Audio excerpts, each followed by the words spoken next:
Hello everybody, my name is Paul-Henri Matha. I am the technical leader of exterior lighting in Volvo Cars in Sweden, and I will speak today about lighting technologies, automotive lighting and power consumption, to try to explain the stakes for car makers for the next decade. I am really sorry, I wanted to be on live for the session today, but due to family reasons I have to register the day before this presentation.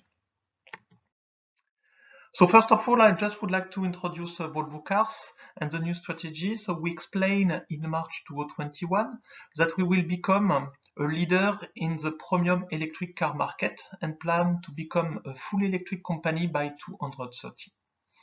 And then before that, by 2025, we plan to sell 50% of the global sales only with fully electric cars, and the rest will be only hybrids.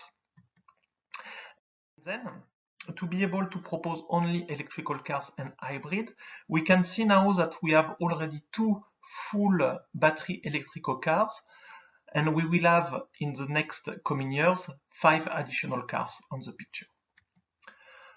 The first one, well-known cars, the XC40, you can see on it. We can have this car in internal combustion engine, in hybrid engine, and also in battery electrical cars.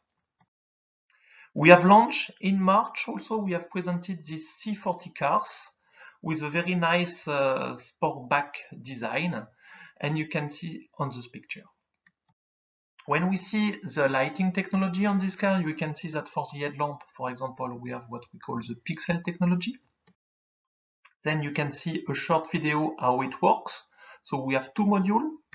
In low beam, this big module above the hammer, and in upper area we have the rest of the low beam.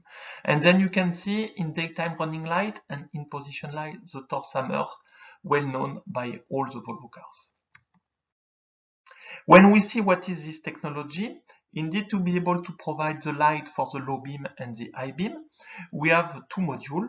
One module has 84 pixels that generate the low beam and the high beam, and another module in the upper area is able to provide a very large low beam area. On the rear lamp, you can see also a nice rear lamp design with sequential animation to be able to provide the welcoming scenario and the farewell party, and also to be able to provide the position light. And then when we speak about this beautiful lighting function, indeed light is provided by photons, and photons are generated by energy, and energy is created by electricity. And electricity means voltage, current, and power in watt. And I will focus my presentation about the power consumption. For electrical car, power consumption is the key features for it, especially the range. If you want to have a big range, you need a big battery. Everybody is talking today about battery, but also if we want to extend the range, we have to be able to reduce the power consumption. And lighting is one part of this power consumption. So I will try first to explain what are the stakes about power consumption.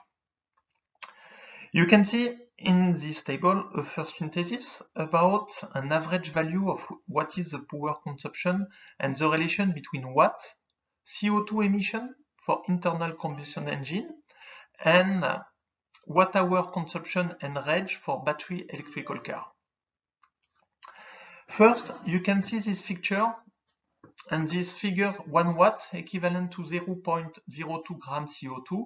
This is a value you can find on the document from European Commission. You can see the link in this presentation, and then it is explained how it is calculated. Also, you can find the relation between 1 watt in the WLTP cycle, which is equivalent to 2.2 watt-hour per 100 kilometers, which is a key value for the range of electrical car. And this value in China, the cycle of homologation is not exactly the same, and you can see that in the China homologation cycle, which is called the CLTC, it will be equivalent to 3.5 watt-hour per 100 kilometers. So why is it important? So first I will